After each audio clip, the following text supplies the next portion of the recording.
Bonjour Pascal Richard, vous êtes donc président du syndicat Aura Digital Solaire. Merci d'avoir accepté notre invitation sur le plateau de la Bonjour, tribune. merci pour votre invitation. Donc Aura Digital Solaire, c'est un syndicat, c'est ça, qui représente différentes entreprises de la région Auvergne-Rhône-Alpes? Tout à fait, Aura Digital Solaire est le syndicat des professionnels de l'énergie solaire en région Auvergne-Rhône-Alpes. Ça regroupe plus de 110 entreprises, plus de 2000 emplois pour l'équivalent d'1 milliard d'euros de chiffre d'affaires sur toute la chaîne de valeur, de la recherche au développement, passant par l'industrie, on en voudrait plus, jusqu'à l'installation avec tous les services associés, financement, banque, assurance. La production de panneaux solaires en Europe est-elle selon vous un enjeu de souveraineté économique? Je pense qu'en effet, c'est un enjeu de souveraineté économique, mais aussi environnementale, bien entendu. Cela va de soi. Il faut relocaliser cette valeur de façon économique, mais il faut aussi la relocaliser environnementalement pour pouvoir travailler sur le bilan carbone des entreprises qui, elles, vont chercher à décarboner leurs activités.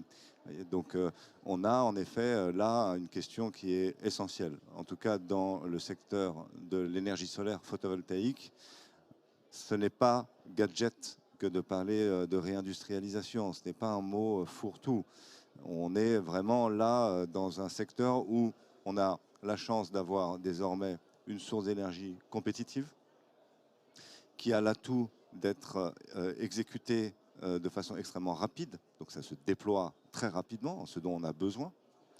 Le troisième élément, c'est que c'est une source d'énergie, je dirais, qu'il faut considérer de façon systémique. On le voit avec la façon dont on l'implémente dans le monde agricole, en fonction des différentes cultures, cette cohabitation entre la production agricole et la production d'énergie, mais aussi avec le monde des entreprises électro-intensives ou pas, qui aujourd'hui cherchent une électricité verte, propre, décarbonée, locale et compétitive.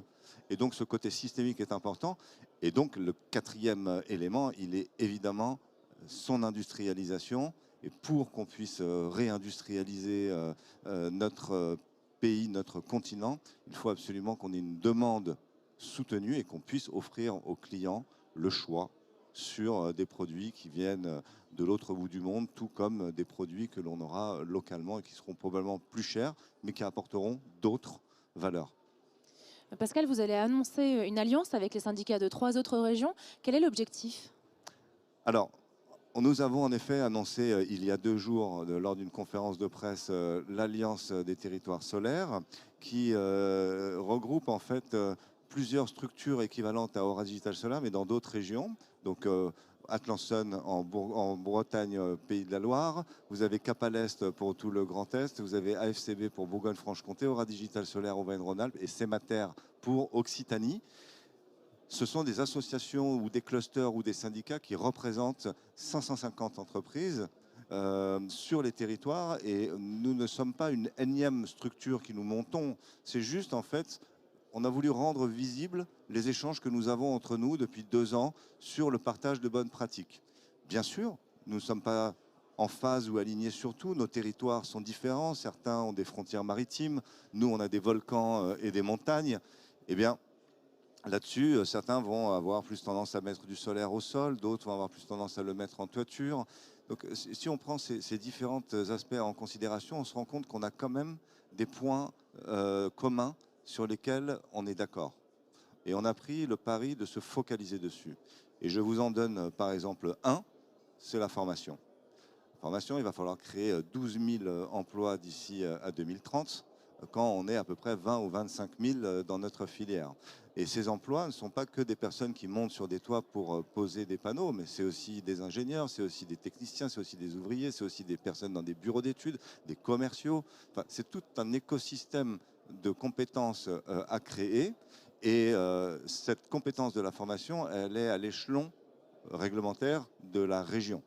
Et donc, à ce titre-là, on a un grand rôle à jouer et on partage des bonnes pratiques sur la façon dont on coopère avec Pôle emploi, donc maintenant France Travail, des centres de formation comme le Greta ou d'autres, et nos membres, entreprises, qui se positionnent pour dire si vous arrivez à définir des formations avec ces organismes-là, je suis prêt et m'engage à recruter tel ou tel profil.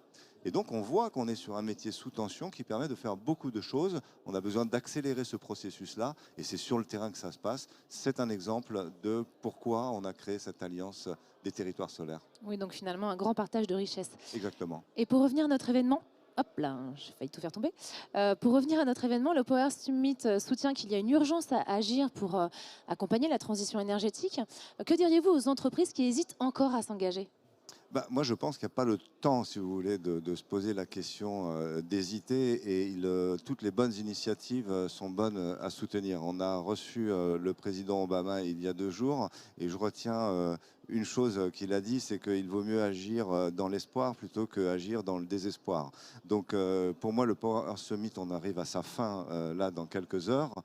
Je salue et je remercie les organisateurs qui ont eu le courage de prendre cette initiative, le niveau des échanges qui ont été au-delà du solaire, au-delà des énergies renouvelables, mais qui ont vraiment touché la question en fait, du vivant au sens large et de la façon dont on doit continuer à maintenir notre planète comme un espace vivant avant de réfléchir à aller sur Mars. C'est ici que ça se passe. Et je crois que le Power Earth Summit, et je lui souhaite, et je l'aiderai si je le peux, voilà, s'entourer de partenaires encore plus proches pour avoir une seconde édition l'année prochaine et pouvoir continuer à porter des messages d'espoir lorsque le temps nous est compté et qu'il faut agir dès maintenant. Merci beaucoup, Pascal. Merci.